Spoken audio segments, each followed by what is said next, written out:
Hola, muy buenos días. Hoy vamos a comenzar con reguladores de crecimiento vegetal.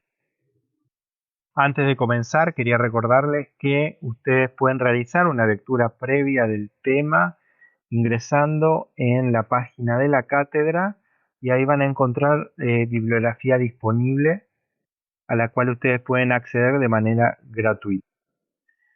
Vamos a ver primero una definición de reguladores de crecimiento vegetales. Cuando ustedes piensan en reguladores de crecimiento vegetales, ¿qué se les viene a la mente? ¿Qué otra palabra puede ser también? Hormonas, fitohormonas. Bueno, los reguladores de crecimiento vegetales son sustancias o compuestos que en muy bajas concentraciones pueden hacer tres cosas o pueden cumplir tres funciones en los vegetales. Pueden promover, pueden retardar o pueden inhibir el crecimiento vegetal. Estas sustancias orgánicas que sintetiza la planta tienen la capacidad de afectar los procesos fisiológicos en concentraciones mucho más bajas que otros nutrientes o vitaminas. Andan por el orden del micromolar, o sea, son compuestos que en bajas concentraciones, estas concentraciones son tan bajas que rondan al micromolar.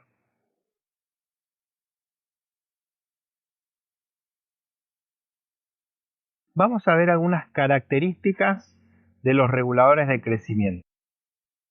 Una de las características principales es que son pleiotrópicos, quiere decir que actúan en varios procesos. Por ejemplo, una hormona ¿sí? Puede actuar en diferentes procesos, por ejemplo, las auxinas que pueden promover la dominancia apical y también pueden promover el enraizamiento de estacas. Otra característica importante de estas hormonas es que se sintetizan prácticamente en todas las células. Si bien pueden variar su cantidad y su calidad, es decir, cualitativa y cuantitativamente según el órgano en el cual se puedan sintetizar. Pero en principio, todas las células vegetales pueden sintetizar estos reguladores de crecimiento. Otra de las características es que regulan procesos de correlación. Es decir, el estímulo se recibe en un órgano y la respuesta se da en otro. Este fenómeno de correlación es cuando el efecto fisiológico se da en sitios más o menos distantes de la región donde fueron sintetizados o liberados, es decir, o donde se recibió el estímulo. Un ejemplo de esto, nuevamente citando las auxinas, es la dominancia apical. El ápice es el que sintetiza las hormonas y se ve afectado el crecimiento de las yemas en el tallo. Lo vamos a volver a retomar más adelante. Y una última característica es que interactúan entre ellas. Las tres formas que tienen de interactuar son el sinergismo, el antagonismo y el balance de concentración. El sinergismo es cuando la presencia de una hormona aumenta la actividad de otra. El antagonismo es cuando la presencia de una hormona disminuye la actividad de otra. Y después tenemos el balance de concentración. El balance de concentración está determinado por el efecto fisiológico que va a producir y necesita que las hormonas, estas fitohormonas, estén en una relación determinada. Por ejemplo, si estamos hablando de auxinas y citocininas, que la relación sea 2:1, es decir, por cada dos moléculas de auxina, una molécula de citocinina. O sea, estamos hablando de un balance o de una relación, tanta de una y tanto de la otra.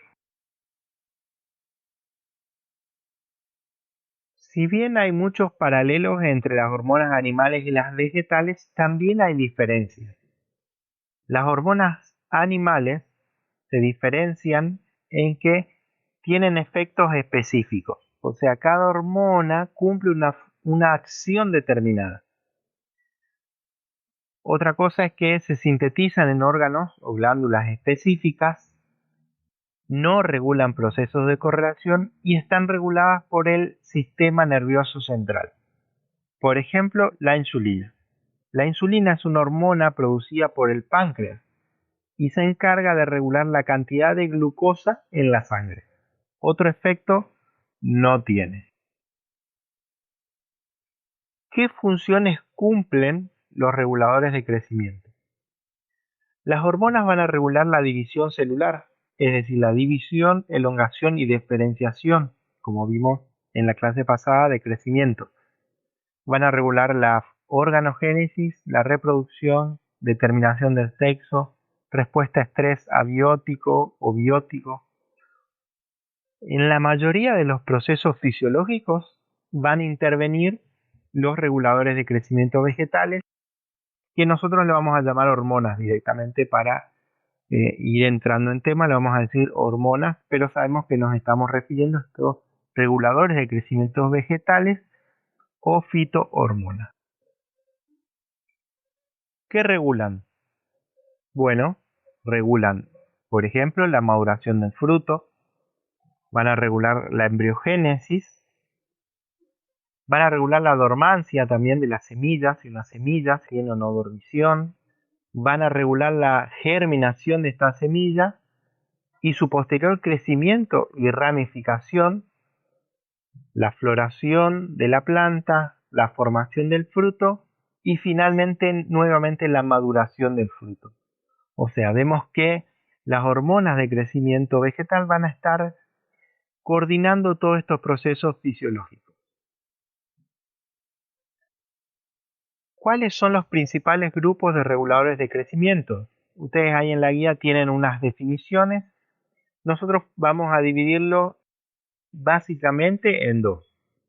Dijimos que los reguladores de crecimiento eran sustancias que en bajas concentraciones podían promover, inhibir o retardar el crecimiento. Bueno, nosotros acá estamos viendo que si los promueven al crecimiento, si aumentan el crecimiento, van a ser denominados promotores.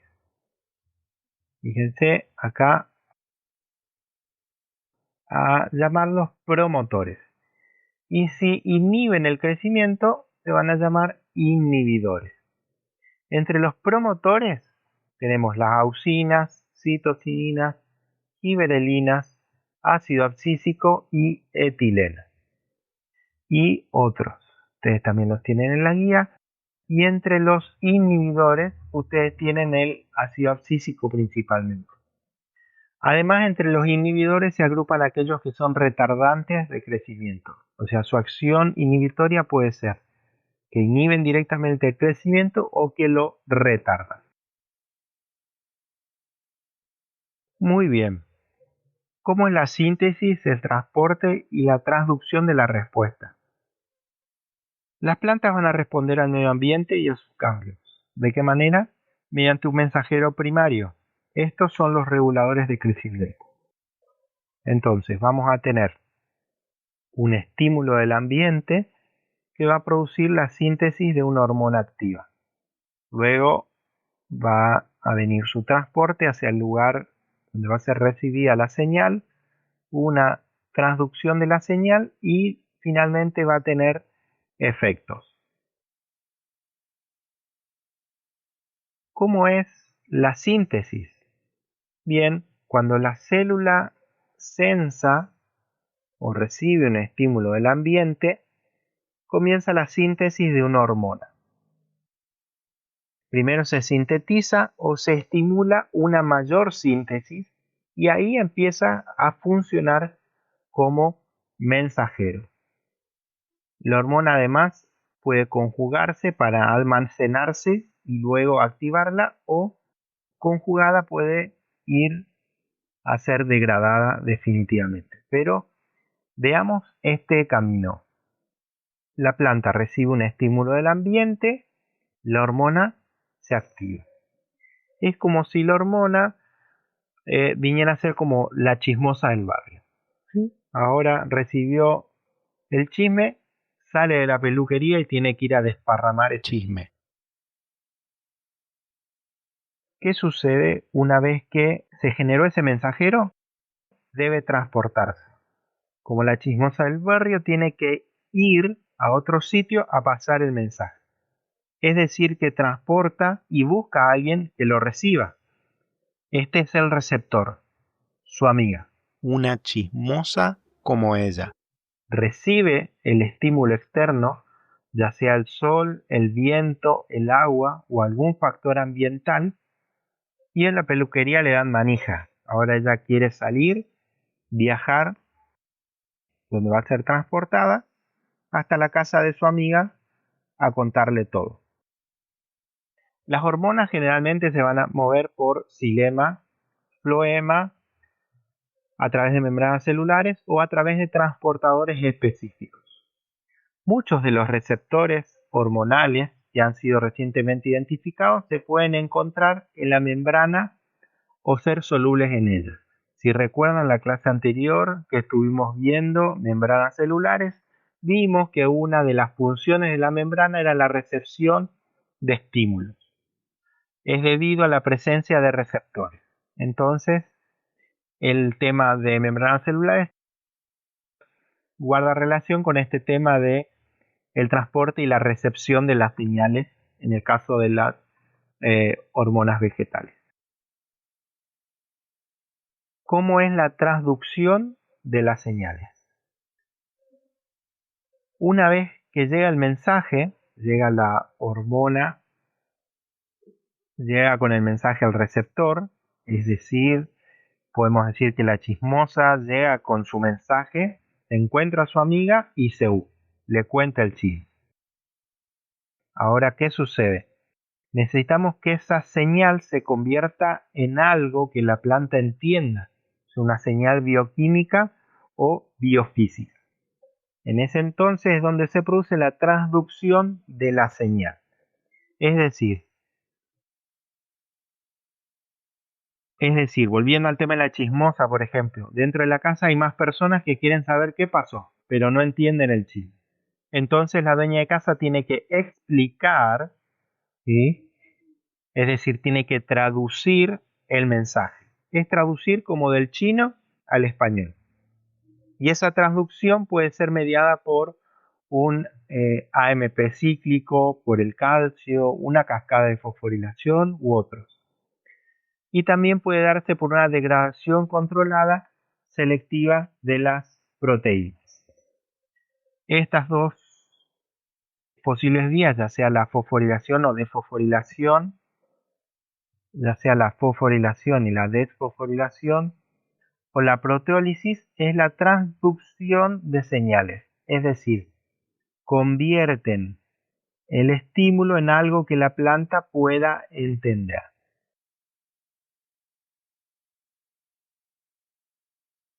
Respuesta. Una vez que se tradujo, genera una respuesta que puede o no involucrar cambios en la expresión génica. Así los cambios pueden ser a nivel genético y definitivos o a nivel no genético, como por ejemplo que cambie el potencial de la membrana o que cambie el pH. Estos son cambios rápidos y de corta duración. Luego viene una respuesta más tardía y reversible, que esta sí es la que implica cambios en rutas metabólicas debido a la regulación de la expresión génica. Entonces los efectos pueden ser o a nivel genómico, o sea, a niveles transcripcionales, o efectos a niveles no genómicos.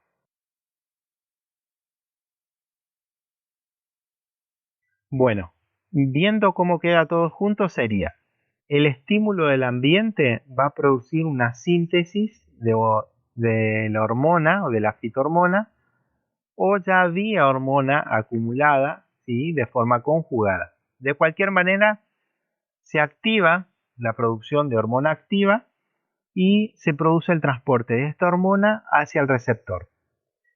En el receptor de membrana va a producir que se traduzca la señal, el proceso de transducción de señales, y puede dar dos efectos, un efecto transcripcional y un efecto no genómico.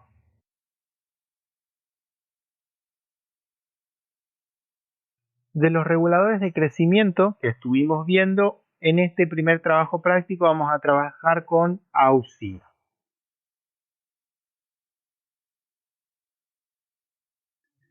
Las auxinas fueron conocidas como las hormonas de crecimiento y fueron descubiertas en 1881 con unas experiencias que realizaban Charles y Francis Darwin, donde estudiaban la curvatura hacia la luz de hipocotilo de alpiste y de avena. Ellos vieron que cuando incidía la luz, el coleoptile o el hipocotilo se curvaba, ¿sí? Hicieron otro experimento donde cubrieron la punta del ápice y al incidir con luz veían que este no se curvaba. Y finalmente, en un tercer experimento, cubrieron una parte basal y vieron que al incidir con la luz, el hipocotilo igual se curvaba. Entonces ellos llegaron a la conclusión de que había una sustancia en el ápice que producía, ¿sí?, esa curvatura hacia la luz. Con el tiempo pudieron determinar que era un compuesto que ellos llamaron auxina, que viene del griego auxein, que significa aumentar o crecer. La primera auxina endógena fue identificada en 1934 y su estructura corresponde al ácido 3-indolacético. Ahí tienen para que vean su estructura del ácido 3-indolacético. ¿Cuál es el mecanismo de acción de esta hormona? Es el alargamiento celular por hipótesis del crecimiento ácido. Esto ustedes lo van a ver bien en la teoría si es que ya no lo vieron.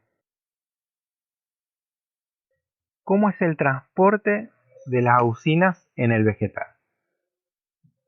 El transporte es del tipo polar. Es basípeto en el tallo y acrópeto en la raíz. Se transportan por células parenquimáticas que rodean los haces vasculares. Este transporte no depende de la longitud a recorrer ni de la concentración de la auxina. No es por difusión y varía con la edad del tejido y la temperatura. Acá, fíjense, basípeto quiere decir que es hacia el cuello de la planta y acrópeto es del cuello hacia abajo. Las auxinas pueden ser naturales o sintéticas. Del tipo de las auxinas naturales, ustedes, como vimos recién, recordarán que vimos que el ácido indol 3-acético fue aislado, fue la primera auxina aislada en las plantas y luego hubo otras auxinas que también fueron aisladas de las plantas. Entre los más conocidos tenemos el ácido indolacético y el ácido indol butílico. Luego tenemos también las auxinas sintéticas, que son aquellas que se sintetizaron en un laboratorio y que tienen también un efecto de auxina, ¿sí? Es decir, pueden promover el crecimiento celular. ¿Qué efectos fisiológicos promueven las auxinas? Bien, uno de los efectos es la abscisión de órganos. La abscisión es el proceso fisiológico por el cual un órgano que está sujeto a la planta se cae, es decir, deja de formar parte de ella. Esto lo vamos a ver en trabajos prácticos más adelante. Otro de los efectos fisiológicos es la dominancia apical. La dominancia apical es cuando el ápice lidera el crecimiento respecto de las otras yemas. Fíjense, tenemos acá otras yemas y la única yema que sigue en constante crecimiento es la principal, es decir, la yema apical o el ápice. Otro efecto fisiológico es el enraizamiento de estacas. Acá tenemos algunos ejemplos, ¿sí?, del enraizamiento de estacas. También vamos a ver un trabajo práctico referido a este tema. También las respuestas a los tropismos. Acá vemos un ejemplo de fototropismo y vemos un ejemplo de gravitropismo.